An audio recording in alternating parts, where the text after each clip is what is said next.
My name is Carl Levan. I teach here in the School of International Service at American University. Welcome. Thank you very much for coming to this event.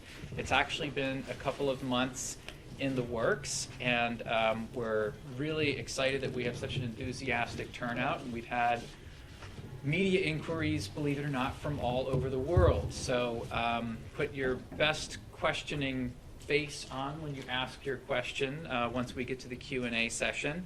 I teach courses on African politics, political theory, and in the PhD program. And this semester, this year, we have a series of events about African politics. And tonight's event is going to focus, of course, on the rule of law. The Africa Council here on campus. Our next event will be March 25th, where we will have two scholars who are experts on African legislatures speak about local and national legislatures in Africa, and especially how those institutions impact democracy and democratization. So I should say that the origins of this event came from a alumni and former student of mine and a friend of mine, Tim Caberia. And before I turn it over to him, and he's going to introduce our speakers, I want to give the Student Organization for African Studies, recently renamed Africa Initiative, the opportunity to announce their upcoming event and talk a little bit about what they're doing on campus. Elizabeth? Let me just briefly introduce our panelists. From my left, we have Professor David Bosco. And David Bosco he is an assistant professor of international politics. He's a Fulbright scholar and a senior editor at the Foreign Policy magazine. Bosco is a former attorney at Cleary, Gottlieb, Steen, and Hamilton, where he focused on international arbitration, litigation, and antitrust matters. He also served as a political analyst and journalist in Bosnia, and as governor, and as deputy director of Joint United Nations NATO project on repatriating refugees into Sarajevo. He's the author of Five to Rule Them. He's the author of Five to Rule Them All, which was published in 2009, a history of the UN Security Council, and his latest book, which is quite interesting, at least from the title, is Prof. Justice, the International Criminal Court in a World of Power Politics. Mr. Bosco graduated with a JD from Harvard Law School. He got his master's from Cambridge University and his bachelor's from Harvard University. Next to Professor Bosco is Steve Arthur Lamony, and he's a senior advisor on the African Union, United Nations, and Africa situations at the Coalition for the International Criminal Court. Steve is an international human rights lawyer, and he holds a master's degree in law, and specializing in human rights law and criminal justice from the Queen's University Belfast in the UK, and he has a bachelor's degree in law from Makerere University, Uganda. Mr. Lamony has been advocating for international criminal justice and an end to impunity for over 15 years. He has devoted his career to promoting and protecting individual and collective rights throughout Africa, and to challenging the impunity of gross human rights violators at the national and international fora, in the civil society, and in the research sector as well. He began his career in the war zone of northern Uganda, and we all know about the Lord's Resistance Army and all that, as a human rights monitor. While there, Mr. Lamony monitored and investigated human rights violations between the Ugandan Army, or the UPDF, and the Lord's Resistance Army of Joseph Kony. He advocated for prosecution of perpetrators of these human rights abuses, and he's been doing this for a couple of years. Welcome, Mr. Lamony. And today we're also privileged to have Mr.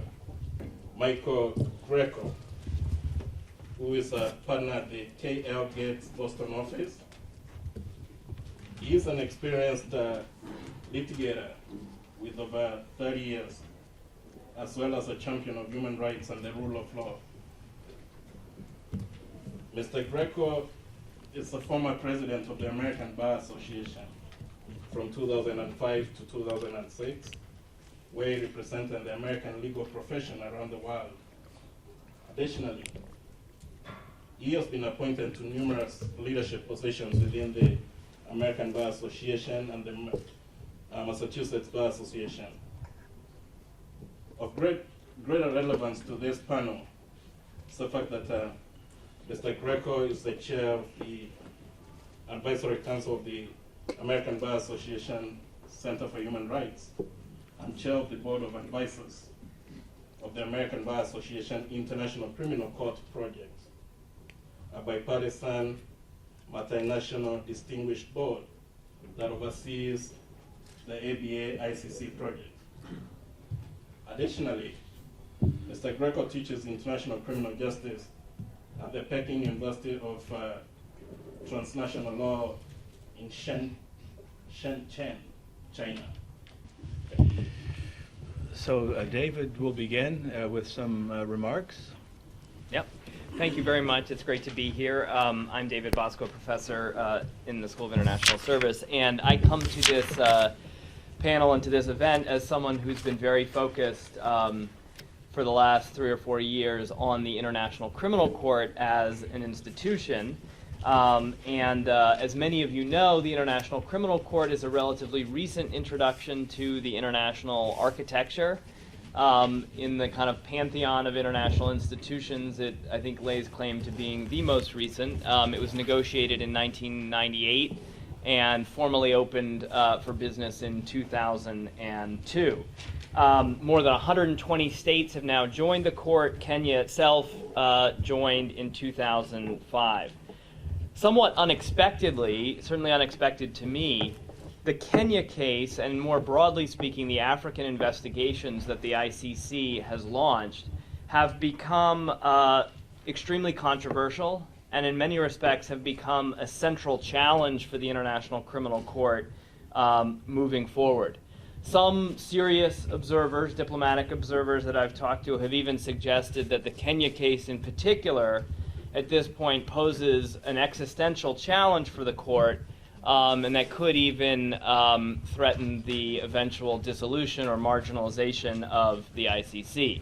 So what I'd propose to do here in my very brief comments is to try to sketch out a little bit how we came to this point, how it is that we've had these controversial cases. And I'd like to first kind of provide an outline of the basic facts regarding the ICC's involvement in Kenya, facts that I suspect will be well known to many of you, but perhaps it's worthwhile to kind of review the chronology. And second, I'd like to discuss very briefly a couple of themes that arise from the Kenya ICC interaction and that I think apply more broadly to many of the ICC investigations in Africa and beyond. So the basic background to the Kenya case is, of course, the violence after the disputed 2007 election in Kenya. According to most estimates, that violence resulted in the deaths of more than 1,000 people, with several 100,000 people having been at least temporarily displaced by the violence and the threat of violence. Several key international personalities attempted to negotiate an end to that violence, most notably former UN Secretary General Kofi Annan. And out of that negotiation process, both international and domestic, emerged a high-level commission of inquiry known colloquially as the Waki Commission. And it recommended a number of different things, but one of its key recommendations was that there be a special tribunal created, which would be a hybrid tribunal essentially, part national, part international, in order to investigate and prosecute high-level high-level perpetrators of that 2007-2008 violence.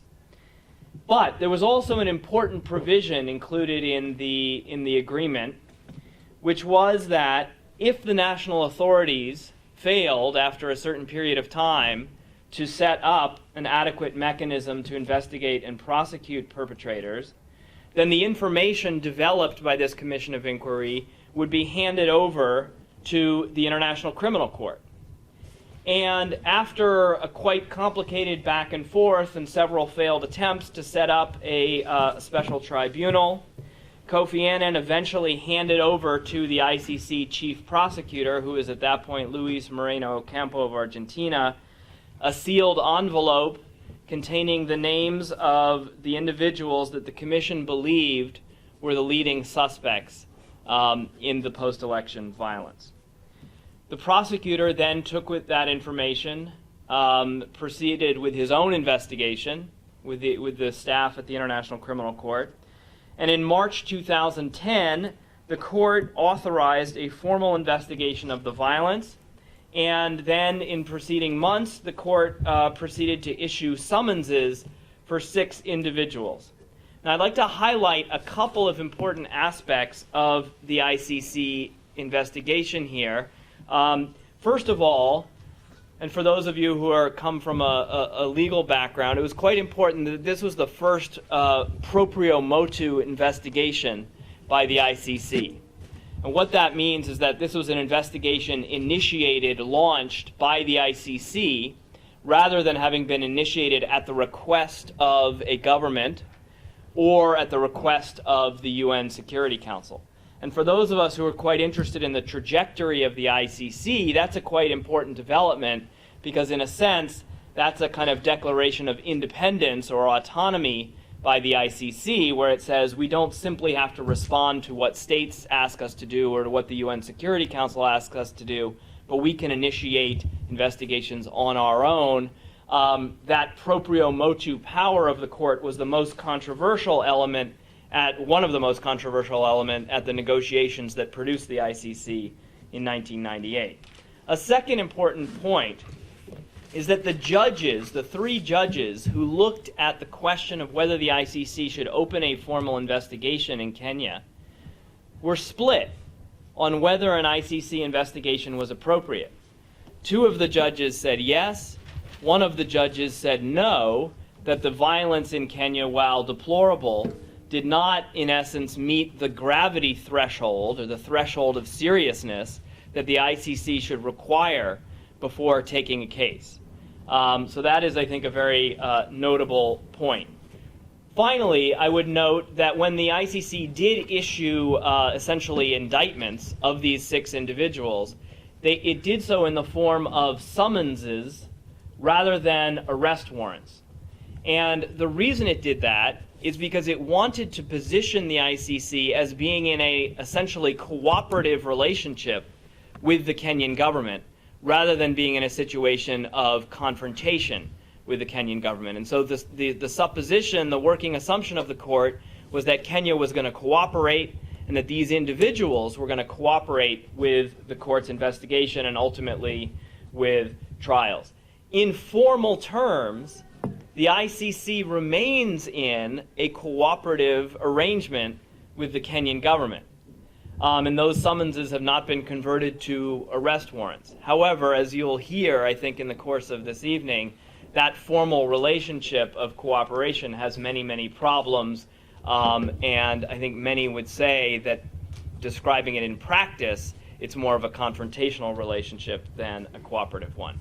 And to bolster that point, Kenya has, after those summonses were issued, undertaken a number of different challenges to the ICC investigations, both at the ICC itself, where there have been a number of challenges to the admissibility of the cases, at the United Nations, where Kenya has urged the UN Security Council to defer the investigations, at the African Union, and bilaterally with a number of key partners.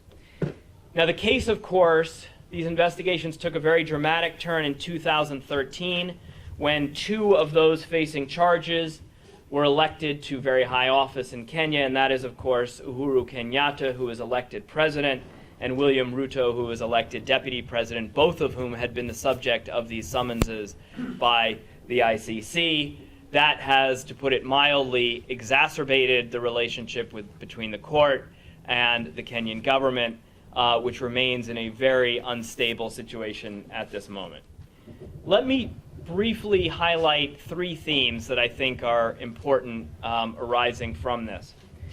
First of all is the question of the relationship between international justice and justice at the national level.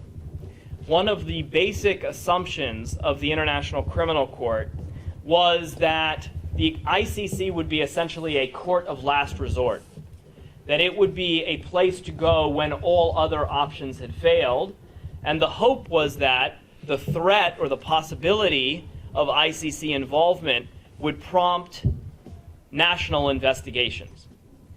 The Kenya case, and more broadly some of the other investigations that the ICC has done in Africa, I would say complicate that assumption, that the mere threat or possibility of international prosecutions will galvanize national prosecutions. And in one sense, Kenya appears to be a sharp blow to this idea, because the notion of the Waki Commission and Kofi Annan was precisely to use the ICC as leverage to get the Kenyan government to take steps at a national level. That did not pan out, and it really has not panned out to this day, where there have not been serious investigations of that violence in Kenya. A second theme is the relationship between justice, on the one hand, and political reconciliation, on the other hand. This often gets discussed in terms of peace versus justice. And the question, of course, is whether in pursuing investigations and prosecutions of individuals in fragile post-conflict societies, do you threaten, in essence, the reconciliation that has been achieved? Do you threaten the fragile peace that has been achieved by insisting on investigations and prosecutions? That is a theme that the Kenyan government has hit upon several times in its objections to the ICC case, is that this threatens to kind of undo the fragile peace that has existed in Kenya since the 2007 violence. Other people, of course, believe that this is nothing but rhetorical cover for a continuation of impunity. A third theme, a final theme, and the one really that I'm most competent to address, is the nature of international justice and the concern that international justice is not being administered fairly. Specifically, of course, the issue is the African focus of the International Criminal Court. Now, there's plenty of disagreement about this topic, but there's one thing that is not in dispute. Every full investigation by the ICC has been in Africa. Every person indicted by the ICC has been African. That is despite the fact that there have been serious crimes against humanity, war crimes committed in a number of other places, including places where the ICC has jurisdiction, such as Afghanistan, Colombia, and Georgia, just to name a couple. Now, one should not have the view that the Kenya case is itself the sole determinant or the sole cause of tension between Africa and African officials and states and the ICC. In fact, that tension has long predated the Kenya investigations. When the ICC indicted Sudanese President Omar al-Bashir, there was a very strong, very negative reaction from the African Union, and the Kenya case has really just exacerbated that tension. I think many people would say that the relationship between the ICC and the African Union is perhaps at its lowest point now that it has been. A number of African states have suggested that they might actually withdraw from the ICC. It's a little bit hard to know how seriously to take these claims, but if that were to happen, if you were to have a number of African states withdraw from the Rome Statute, that would pose an existential threat to the ICC, not only because all of the ICC's investigations are there, but also because African states as a bloc are the largest single bloc in terms of overall ICC membership. So the Kenya investigation, the Africa investigations more broadly, are a central issue for the ICC and for international justice more broadly, and I think I'll leave it at that. I would like to start by commenting on the threat of withdrawal. It's not the first time that you hear of the threat for withdrawal. A lot of you remember that the first threat for withdrawal came in 2009, June of 2009, when the late Gaddafi was president of Libya. And at that point, he was responding to the indictment of the Sudanese president and threatened then that 36 states from Africa would withdraw. That was firstly statistically wrong. Then there were only 32 African states. To date, there are 34. Of course, the threat for withdrawal has continued at the recent extraordinary summit that I attended in Addis Ababa. It was brought up, but it did not gain any traction because a number of the states parties told of the Kenyan government very clearly that when they decided to sign and ratify the treaty, they never went to Kenya, they never went to the African Union to request for their permission to join the treaty. And at the end of the day, if they were to withdraw, that's a decision that has to be made by their own parliaments. The same issue was brought up at the brainstorming session of the AU discussing the impact of ICC, December 17th to 18th, brought up by Rwanda and Sudan, and it was again dismissed. It will continue to be a threat, but it's not something that is very serious because African states parties know what their commitments to the Rome Statute are. The last comment I would like to make is the essential situation that we find ourselves in. The creators of the Rome Statute during the Rome pre-conference discussed the very situation that we find ourselves in today, namely a situation where you have a sitting head of state being indicted. During discussions of the Rome Statute, a number of heads of state did speak of how senior government officials and military officials were committing crimes dating back to the 1940s. And it was for that very reason that Article 27 was included in the Rome Statute. It's one thing, of course, to have it in theory, and then the practice of having to implement the proceedings against the sitting head of state. I would like to stop there for now. Okay. Well, let me make a couple of comments before we start the questioning. And you heard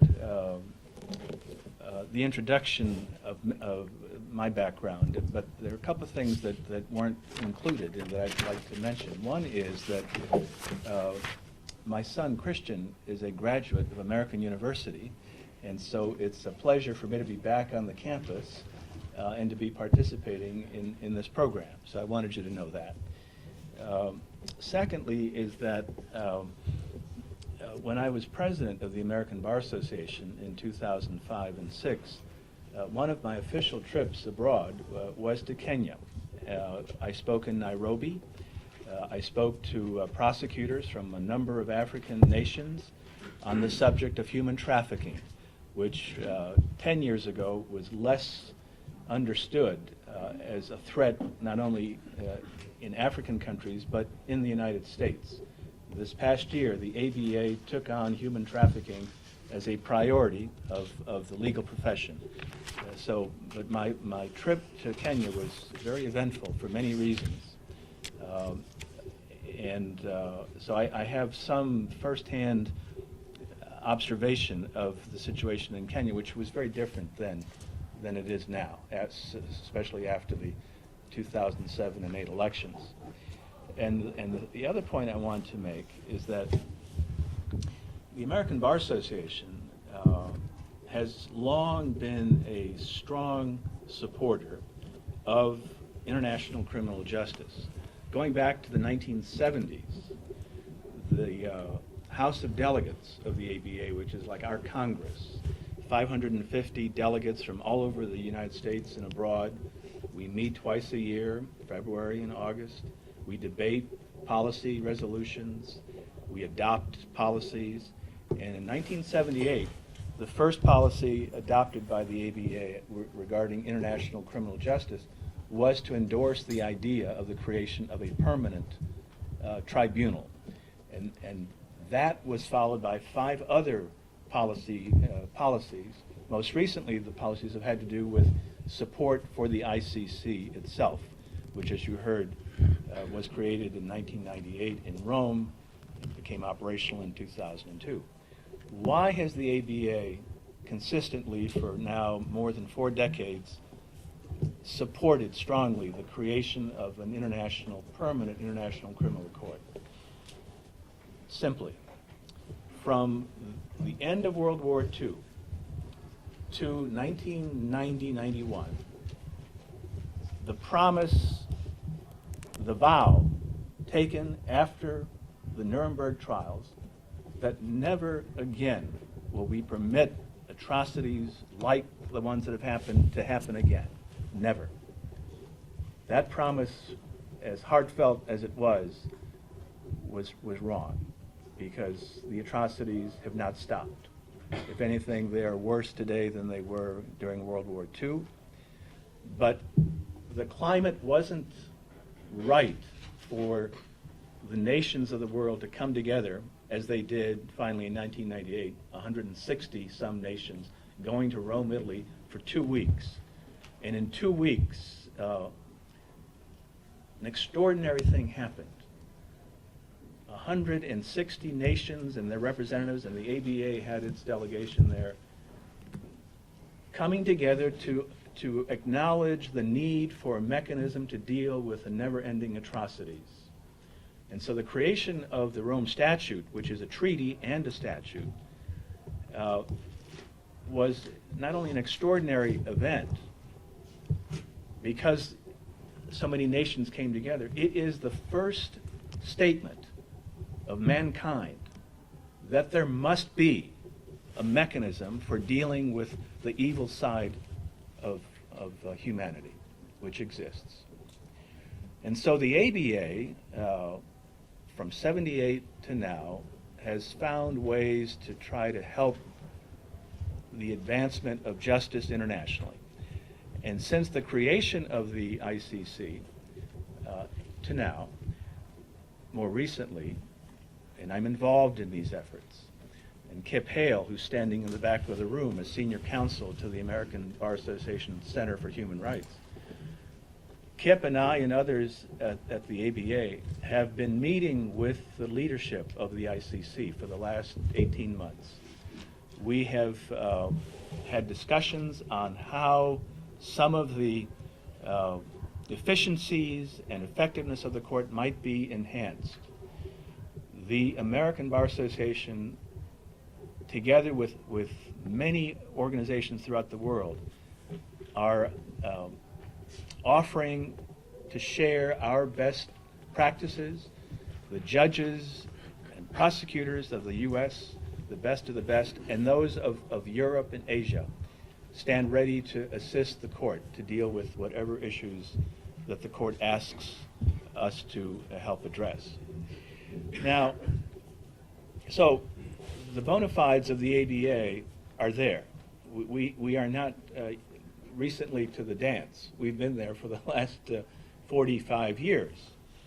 So it pains me to see the kind of challenges that are posed by the Kenya situation to the ICC.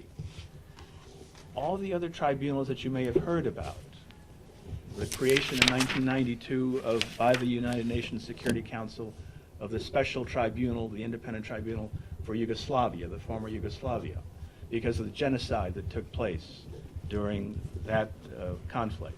2 years later, the creation by the UN Security Council of the Special Tribunal for Rwanda, followed by other specific newly created courts dealing with situations in Lebanon, in Iran, in Sierra Leone. The International Criminal Court will be the only court surviving after these other courts have been transitioned out. And the transitioning is happening right now.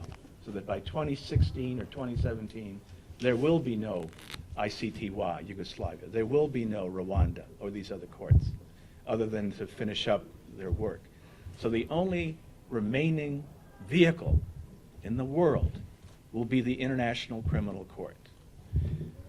I submit that the position of the ABA for the last 4 decades in helping to create such an institution and helping to advance it, and now helping to protect it. I want you to understand how serious it is, the possibility that the court would cease to exist or would be crippled or hampered by the erosion of its core. And so what we're talking about tonight was referred to as an existential challenge. I think that's right. It's a challenge to the very existence of this institution. And I would ask you, after we finish this discussion and you're on your way home or wherever you're going, ask yourself, can we permit the elimination of the International Criminal Court? That's a question that perhaps our discussion will help you answer as you hear what the alleged failings of the court have been with regard to Kenya and its accomplishments. So I will say no more about the ABA's involvement other than that we continue to have complete confidence in the court and the need for the court, I think, is self-evident. Now, I want to begin by quoting something that I read this afternoon, and this, I hope it doesn't steal any of your thunder, Regina, but it may help you make your points. Because what I read was a speech that was given by the Ambassador and Deputy Permanent Representative of the Republic of Kenya to the United Nations, Ambassador Koki Muli? Yes, Muli. Muli Grignon? Yeah, Muli and you. Yes, Muli and then Grignon, who couldn't be with us tonight. But I assume that if she had been with us tonight, she would have made the points that I'm going to quote from her speech. And I have a purpose for quoting these two statements. First, she said, Kenya to the UN, April 2013.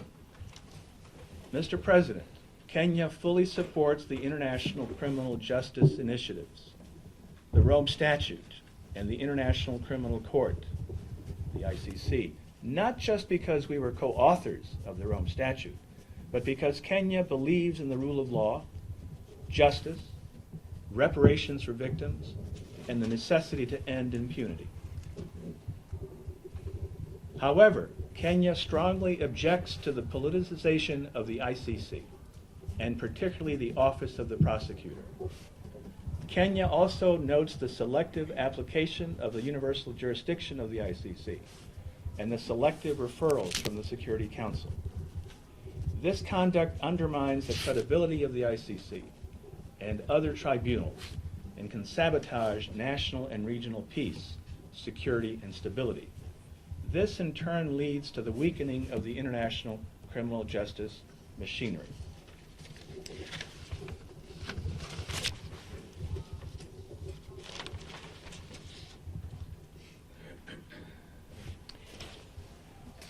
I will not read the other parts, but I want you to understand that when we hear from the ambassador to for Kenya, speaking to the UN, about reiterating Kenya's commitment to the rule of law and commitment to the International Criminal Court, one must ask, how genuine are those statements?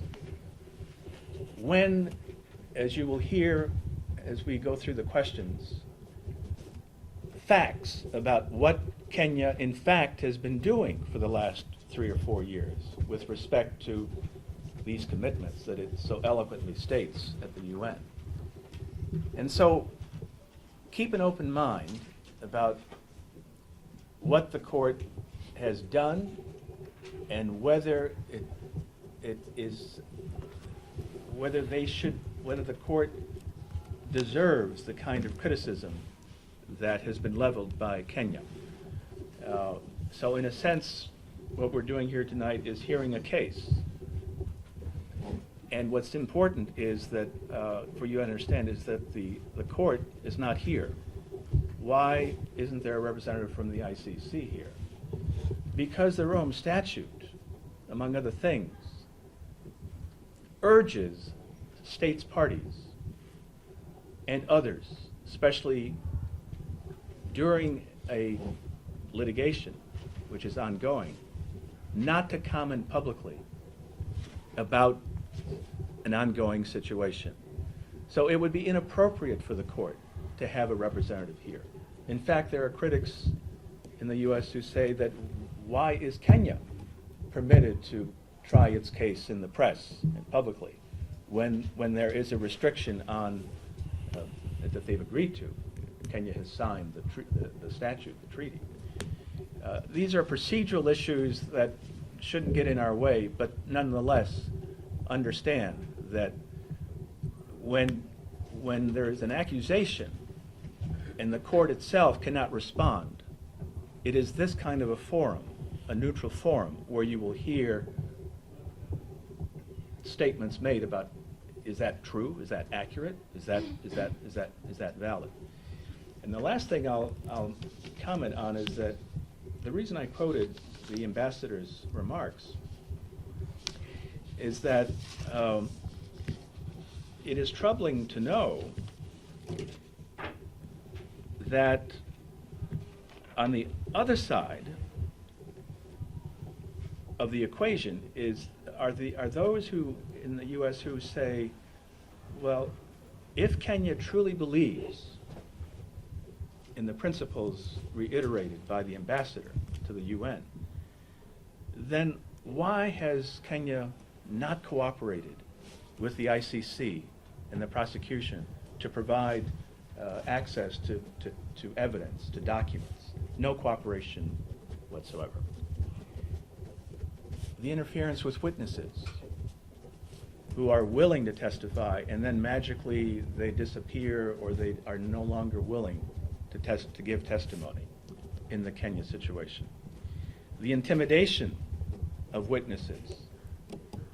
Who is doing it, and why is it happening in Kenya? Under complementarity, as Professor Bosco said, the ICC is a court of last resort. The first line should be up to the national courts, in this instance Kenya.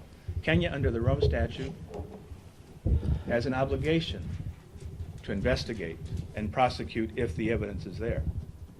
What has Kenya done since 2007, the violence? Has there been an investigation? No. Has there been any indication of prosecution? No. What I'm doing is giving you the rhetoric that we're hearing and then giving you the facts about the actions. And I think you have to decide where the truth lies. So with that kind of some controversial opening observation, now let me ask the panelists some questions.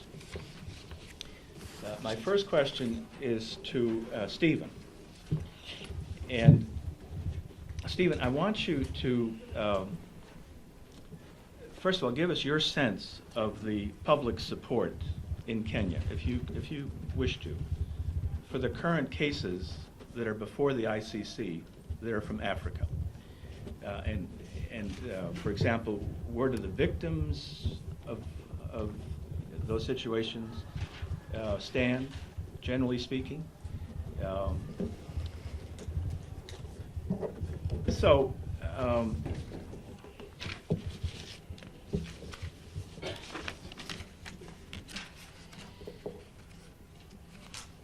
So if you perhaps just begin by giving us the brief overview of the 8 situations and how they got there and what the status is and what the reaction is in Africa regarding those situations that are before the ICC now. I believe there are 8 of them. Sure. Thanks, Michael. And I'd like to start off on that note. Of course, like both you and David rightly pointed, Africa, I went to the ICC 5 times. demanding that the ICC should come and to look into their situations and conduct investigations and prosecutions. I'm talking of situations in Uganda, Central African Republic, Mali, Cote d'Ivoire, and the Democratic Republic of Congo. In all those situations, African leaders themselves went to the ICC and requested for intervention. The reasons vary from situation to situation. The DRC, the judicial institutions were not functioning. In Uganda, Uganda was unable to arrest Joseph Kony and a number of other reasons. In two of the situations, you had UN Security Council referrals. In the situation of Libya, you have unanimous support. You had African members of the Security Council, Nigeria and South Africa supported the referral. In the situation of Darfur, Sudan, you had 3 African members of the Security Council. Only Algeria objected to it. Benin and Tanzania did not object to it. Like David rightly pointed, it's only this situation in Kenya where the ICC officer prosecutor basically came and opened up investigations after there had been several initiatives dating back from 2009 where the Kenyan parliament had discussed and on several occasions failed to establish local mechanisms and a special tribunal for Kenya. At that time, a lot of you remember that the deputy president of Kenya currently, William Ruto, was one of the key people saying that let us not be vague, let us go to The Hague. Okay, so since then, of course, Ruto has continued to cooperate with the court. I'll talk about that later on. With regards to public support for the ICC in Kenya, there's been a number of opinion surveys that have been conducted. The latest was up to last year where there was about 50% support of the ICC. That support has been declining for a number of reasons, and I'll outline to you why that support has been declining. Like Michael, you rightly said in your opening statement, the Kenyan Deputy Ambassador talked of their support for international justice, supporting the rule of law, and the ICC, and a number of things. I would like to start by looking at it from two sides. It is true to a certain extent that the Kenyan government has been cooperating with the ICC in terms of allowing ICC staff to go into Kenya and conduct investigations, allowing the ICC open up a field office where they can operate there.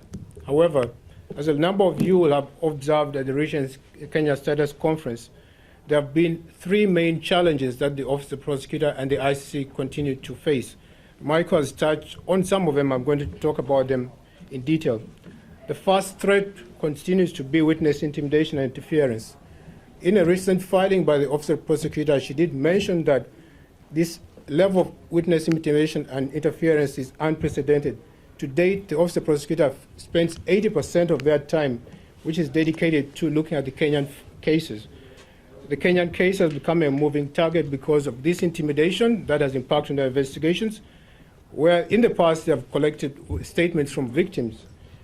The next minute you find these victims or witnesses coming up in an affidavit saying that they cannot go ahead and testify against the head of state, their own head of state, because there is the threat from their community that will come back and hit them. The intimidation has gone as far as Kenyans who are out in the diaspora. One of the witnesses that recanted evidence from the United States, others are in Europe. So this is a very highly unprecedented level of intimidation.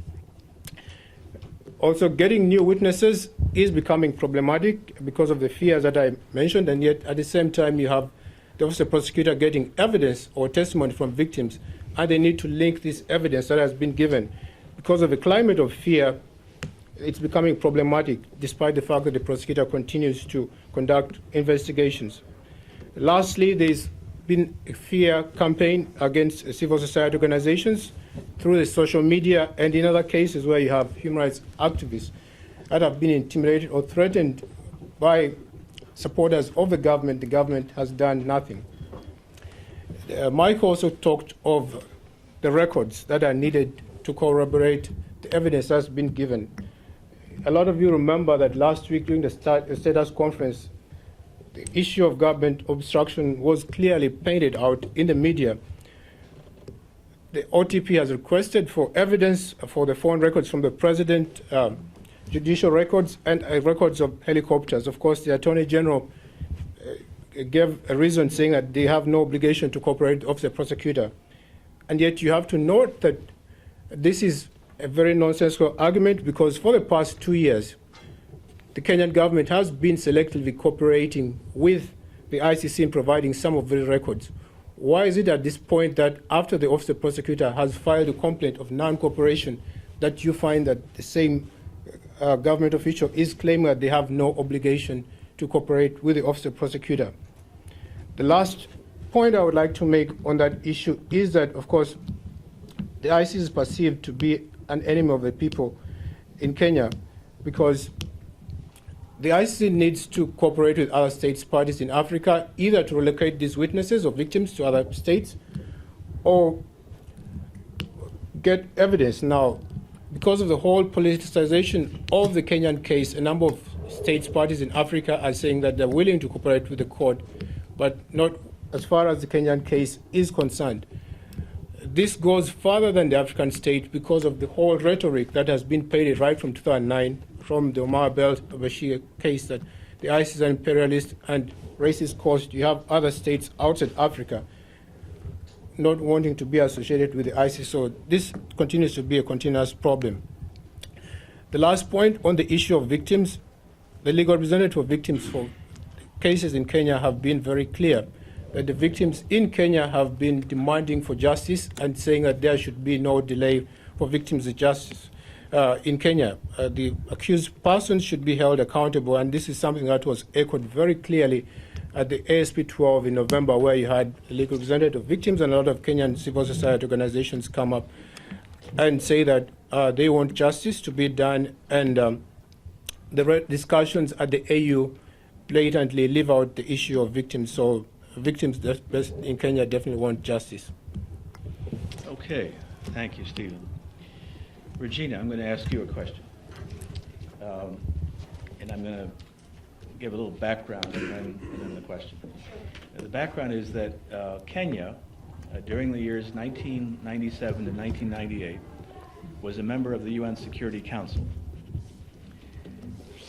Kenya at that time voted in favor of UN Security Council Resolution 1207, which calls on all states to cooperate fully with the International Criminal Tribunal for the former Yugoslavia, including to comply with its requests for information and investigations, and to otherwise, quote, cooperate fully with the prosecutor in the investigation of all possible violations within the jurisdiction of the tribunal. We're talking about Yugoslavia tribunal. Kenya voted in favor of what I just read. At that time, the ICTY, Yugoslavia, was handling cases of the most senior leaders in the former Yugoslavia, including then head of state Slobodan Milosevic, who was indicted a year later, in 1999, and tried in The Hague prior to his death. Now, my question. Can you explain why Kenya would once support criminal accountability for heads of state in 1997, 1998, but now takes the position that sitting heads of state should be immune from prosecution? That's the question. Okay, thank you. First of all, I would like to clarify that I'm not representing the government of Kenya. I am not speaking for the government of Kenya. I'm a private citizen, Kenyan citizen, US citizen, and everything that I'm going to, my opinions here are my opinion. Now, coming to the question, when you talk about former Yugoslavia, I would like to say that the Yugoslavia case and the Kenyan case are not the same. The former Yugoslavia case is unique in its history, background, scale, and dynamics. I'd rather focus on the specific reasons why the Kenyan government has taken the position that it has taken, to my understanding and in my opinion. I have a few points to make on that issue. Number one, there has been a big concern about political interference, outside political interference, by parties and non-parties on the ICC. That concern is not only a concern of the Kenyan government. It was indeed the reason why the US did not ratify the Rome Statute. They were very concerned about that. Israel, China, and India share the same concern. And in the Kenyan case, from what we've seen in the press, there has been a big concern that there has been interference, outside interference from the Western countries and the US, which is not even a state party to the ICC. As you know, the European countries provide 60% of the funding for the ICC. Now that financial muscle and that kind of, it is connected to some kind of interference. Just 2 weeks ago, the former prosecutor who initiated this case, Moreno Ocampo, came out very clearly and very boldly and stated that he was under extreme pressure to target two people, the President of the Republic of Kenya and his deputy. Now, if that's not interference, I would like to know what interference is. Secondly, I've had a lot of talk about witness threatening and the Kenya government non-cooperation. The Kenya government can only cooperate with the ICC to the extent that its national laws allows it. Understand that in Kenya we are a sovereign state. We have a constitution and we have our own laws. The Attorney General of the Republic of Kenya and the Kenyans and the President, everybody are bound by those laws. It does not matter if the ICC requires Kenya to do a certain thing that is prohibited by national law. By national law and the constitution, we cannot do it. Just 2 weeks ago, the Attorney General went to the ICC and made a presentation where he said his hands were tied. He could not compel witnesses to go to the ICC and testify against the president and the deputy president when the national laws did not allow him to do that. Under the Kenyan constitution, the Kenyan law are supreme to treaty law, and that's a reason why that happened. Now, the other issue that is totally related to that, I would like to bring to your attention that this Kenyan ICC cases has focused unfairly on the prosecution side.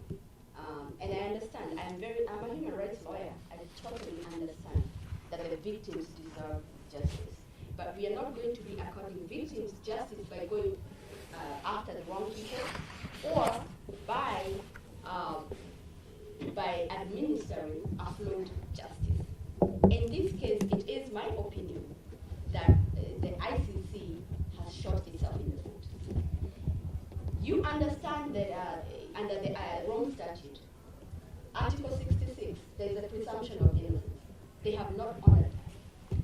Everything that's going out in the press is that the President of Kenya and his deputy are guilty.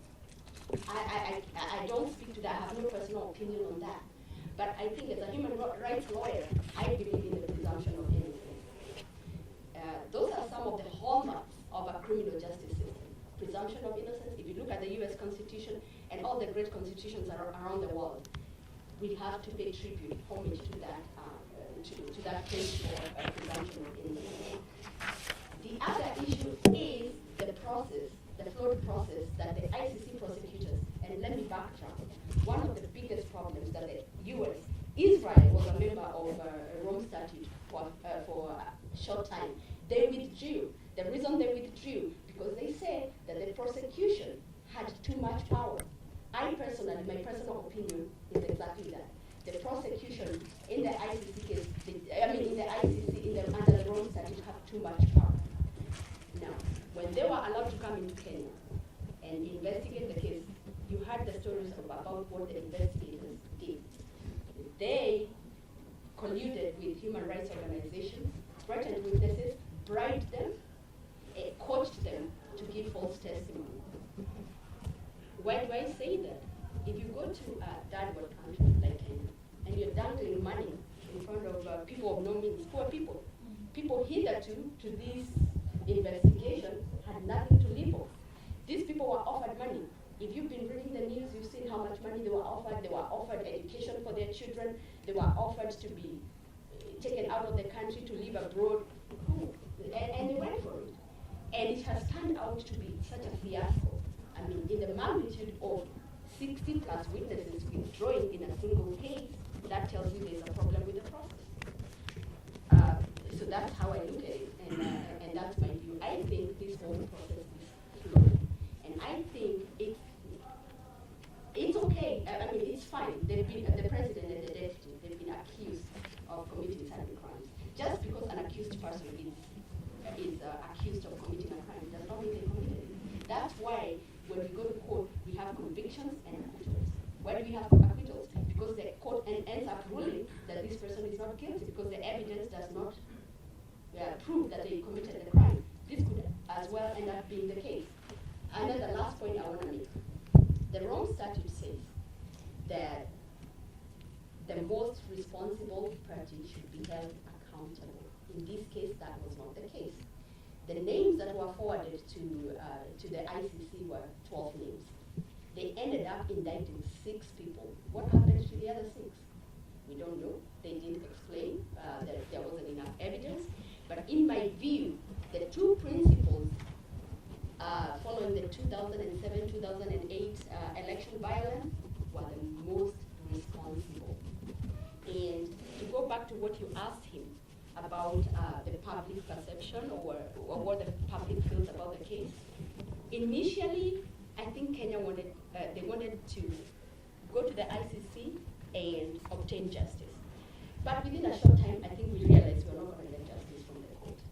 That's why Uhuru Kenyatta and his deputy were elected president by the public, while there were still indictees or there was still accused before the ICC. Because even the African Union, when the Kenya Parliament voted to go to the ICC, they went to it expecting, reasonably expecting, and rightly so, that it was going to be an impartial process and that it was going to be, we were going to obtain justice from it. But I think later they realized that that's not the way it was going. And they have every right to withdraw and to register their dissatisfaction with the way things are going. And that's what they will do. Well, thank you, Regina. You covered a lot of points. You've made statements that I believe are not fact-based and are not supported by people who have intimate knowledge of the issues that you've addressed. But as a trial lawyer, I want to ask you again, the question I asked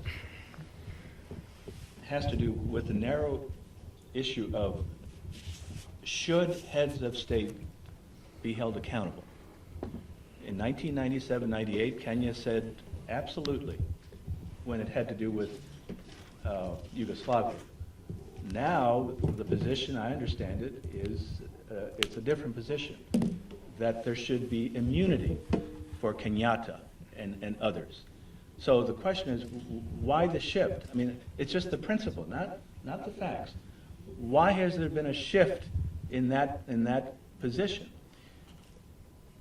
In the United States, those of us who are old enough to remember, we had a president in 1973-74, Richard Nixon, who, it was said of that U.S. president by an American Bar Association president that no one is above the law, not even the President of the United States.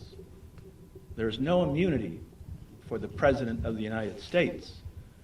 And the fact that he was pardoned by his successor indicated that if there had been no pardon, President Nixon would have been tried, would have been impeached, and that's what the law is in the United States. That's what we're accustomed to in the U.S. You can sue anybody. You can bring to account anyone in this country. Mr. Greco, could I make a quick intervention? Yes, please. Do you believe that that's a plausible argument to the rest of the world, given that the United States engaged in enhanced interrogation and there has been no judicial inquiry in the United States, and the United States does not accept any international investigations of U.S. conduct? Yeah. Well, David, that's a valid point. The linen in the U.S. is not all clean. We know that. There have been, by that I mean that we know that there are mistakes made that we regret, that I regret deeply. But that's a different issue. It's the same issue. No, go ahead. No, please. What I'm saying is that I don't believe that you can make that kind of excuse on the one hand, and on the other, on the flip side of that point, exact such a high measure of, just a measure for justice, where you are not willing to be touched by the same pole as a nation. If I may say something. Yeah. If I may intervene, I largely agree with Michael's analysis that a lot of arguments raised by my colleague Regina are not credible.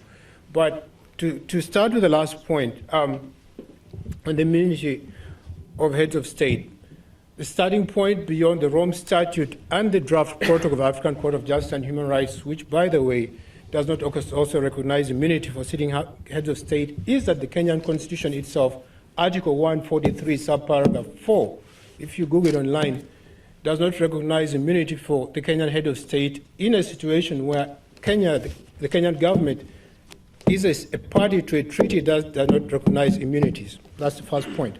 Okay? I agree largely with Michael that the arguments of prosecution of whether George Bush and others are not credible, or arguing that you should hold off prosecutions until a head of state is not valid, does not really hold water, because there are institutions that exist to date. I did talk of the African Court of Justice and Human Rights that actually is being discussed and is in the stages of at some point being adopted. But the whole discussions of immunity also is stalling the whole process, because the development now, for me coming from the AU summit just recently, is that the argument being advanced by some states is that following the Assembly of States Parties meeting of November, where the African Union was suggesting an amendment to Article 27 to allow for immunity of heads of state, is that if we want to convince the rest of the world that our heads of state should not be prosecuted for the entirety of their time in power, then we should start by amending our own protocols. Now, you have to understand the implications of amending Article 27 is not that immunity is going to be granted only to Africa. It is immunity for the entirety of the world. That's the other thing. Then I would like to touch on a few things that Regina said that are very inaccurate. Before you go there, let me just clarify about this immunity thing that you're throwing around. As I said before, I don't speak for the government of Kenya. My personal opinion is that I don't believe that the president should have gotten immunity. My problem is the process. What I'm saying is I do not believe that the president should be immune or his deputy. But if subjected to a trial like they are subjected now, it should be impartial, and the process must be credible. I have a problem with the process. Okay. So if I may, you just reminded me the point that you made. So presumption of innocence, you said there is the perception that the suspects in Kenya are presumed to be guilty. And that is a flawed perception, and I'll explain to you why. Despite the serious charges that the three accused are facing now, and let me focus on the two, the deputy and the president, they are enjoying all their rights. You will remember very well that Ruto was excused to go and attend to national matters after the Westgate scandal. So they continue to actually be presumed innocent. And remember, most importantly, they are still under voluntary summons to appear. So there is no assumption there that they are guilty. They are still presumed innocent until proven guilty. The other point I would like to touch on, you talked about Article 7 of the Rome Statute, interference with administration of justice, and you gave only one side of the story. You remember that there is a Kenyan journalist, Walter Baraza, who is under an arrest warrant in the whole entire Kenyan situation for the same crimes, interference with witnesses, intimidation, and bribing them. You talk of the ICC bribing his officials. Where did the ICC get the money? The ICC is having problems with getting money to conduct all these investigations. That is not a correct reflection of these issues. The other point I would like to point out, I spent a lot of my time traveling to Kenya. I was in Kenya in August of 2012. in the run-up to the elections. In my analysis and my interaction with Kenya, what led to the election of the then two suspects was the whole rhetoric that you hear from now and again, that the ICC is a colonial and imperialist institution. I remember very well in August 2012, the mother of the current president did go on national radio and said, the colonialists came after my husband, and now they're coming after my son. Those are sentiments that galvanize support of African peoples when you bring back memories of colonialism, which was a truly very bad event in Africa. This whole issue has been politicized beyond anything. The ICC, you say, is politicized. ICC, a lot of people might not like the judicial decisions that it makes, but at the end of the day, we have to remember the ICC is a judicial institution and not a political institution that the AU can tell what to do or not to do. Lastly, Article 93 of the Rome Statute with regards to cooperation, you also cited the Kenyan Constitution. Of course, you rightly pointed out what the Attorney General of Kenya said. My reference point to that is Article 93 of the Rome Statute that talks of states parties cooperating with the ICC, and this is an issue that is before the judges who will ultimately make a decision on that issue. In all fairness, just may Sure, no, respond very briefly. please, yes. Please. On the issue of interference of justice, there have been accusations and counter-accusations from both sides, as you know. The prosecution, the ICC prosecution has accused the two accused of interfering with witnesses, and the two accused have also accused the ICC of doing the same. Now, I think we cannot reach a conclusive answer on that. We don't have the court because they're accusations and counter-accusations. So I'll leave that at that. Now, on the issue of money, Do you honestly believe that the ICC, the Office of the Prosecutor, would intimidate or bribe witnesses? no, listen, listen. It's not the office of the prosecutor that did it. We have the Kenya Human Rights Commission, and we heard this other non-governmental organization in Kenya, the Working Commission. They are the ones that did the groundwork and all the investigation upon which the ICC relied. If you remember, Kofi Annan was given the Working Commission report in October 2009, and the envelope containing the names of 12 people. So they went and used that as the background on which to base their investigation.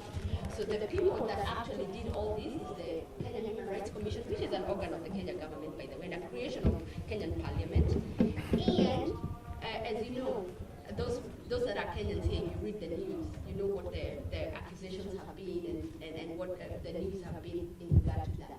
And some of these witnesses that have withdrawn have come up with concrete evidence that they were coerced and they were coached and where they were coached and what they were told to say.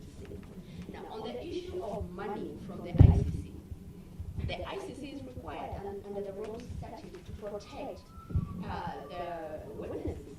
And part of protecting the witnesses is getting them out of harm's way. If they believe that if these witnesses are going to give, if they gave testimony, especially in the Kenyan case, where the accused are the president and the deputy president, they could be harmed, right? If you read the Barasa case to which you refer, those witnesses under the Barasa case have produced evidence how they were given a lot of money, up to over 100,000 Kenyan shillings, to go to Uganda, to go to Europe. They were settled with their children. Most of these witnesses are not in Kenya. They're in Europe. They're being kept in hotels. They're being paid money to pay for education for their children. They're being given money to establish future businesses. All that is in the news. And the ICC, the prosecution has not denied that part. Where has this been reported? Because I'd like to read what you've read about this subject. Mike, just 1 second, please. We're going to let them finish, and then he's going to call out questions. We will, yeah. My last point is I'm saving time for questions from the audience, for sure, yes. to say that the Kenyan people voted for Uhuru and Ruto based on rhetoric is really underrating the Kenyan people. I think the Kenyan people had a chance to consider the whole situation of the ICC. And are there people that were influenced by the rhetoric? Yes. But are you going to say that everybody and the elections turned out the way they did because of the rhetoric? I don't believe so. No, please. The rhetoric that I referred to was the quotation from the ambassador of Kenya to the United Nations, the eloquence of those words, the rhetoric, which are belied by the actions that then I followed. So I would never impugn the right of voters to come to their own conclusion when voting in an election. They are free to hear and decide and vote as they wish. So if I misspoke in some way, I wanted to correct that because, well, anyway, so that's clarification on that. Let me touch on one other subject by asking David to comment on something, to elaborate on something that he said, so that we have, and then we'll come to questions from you all.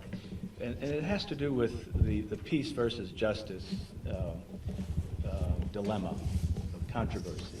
Because there are those, of course, who believe strongly that if you are insisting on holding people accountable to achieve justice, that may jeopardize or destroy the chances for peace, for reconciliation in a country. So that's the debate.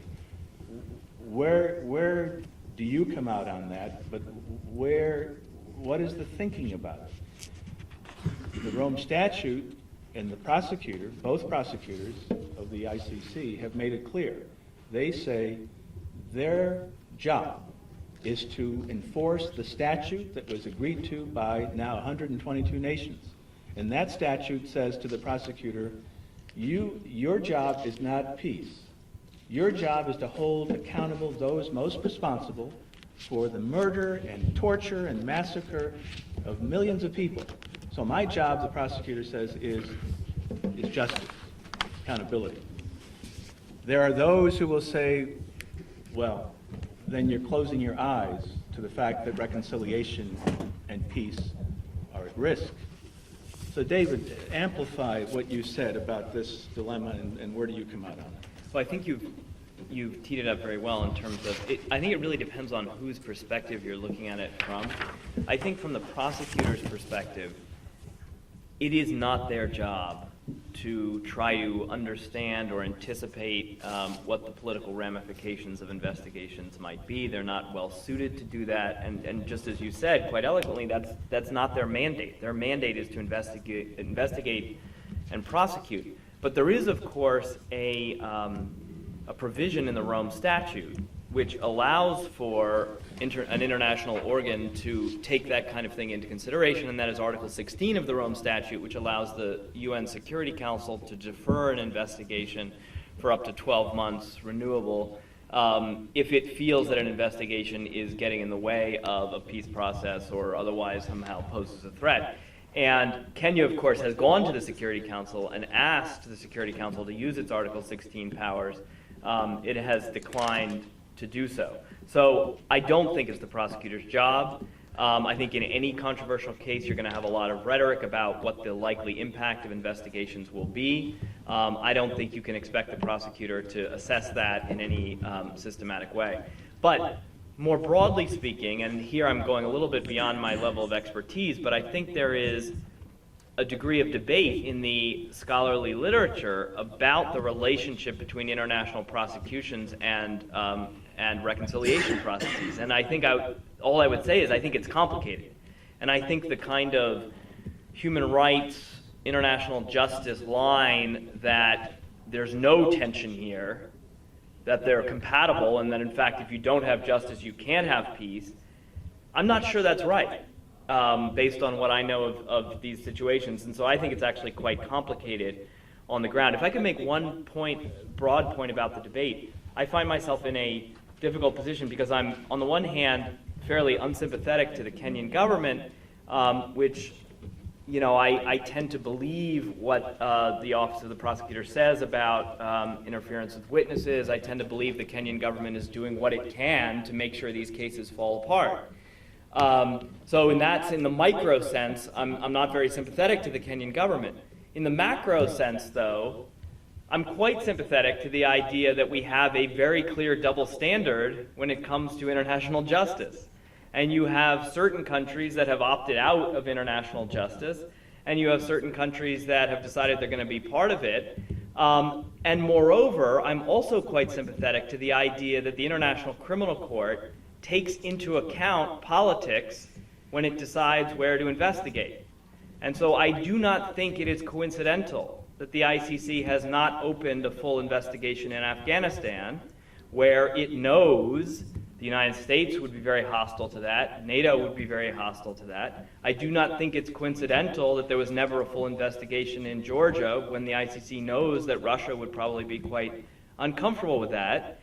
And it's also abundantly clear that the Security Council referrals to the court are done almost entirely on political grounds rather than on level of humanitarian suffering or humanitarian need. I mean, there's no principled way in which you can say, yes, a referral for Libya, but not one for Syria, or Sri Lanka for that matter, that doesn't involve geopolitics.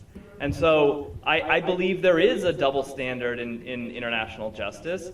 I think the difficult question for African countries who point this out is, well, what are you going to do about it?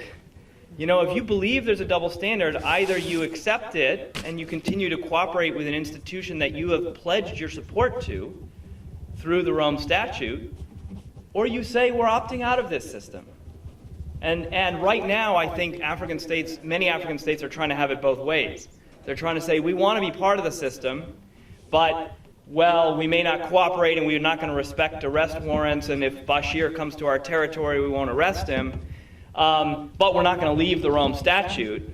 And I think that's a kind of fundamentally dishonest position, and I think, you know, it may come to a point where they have to make a more clear-cut decision about what their choice is on the ICC.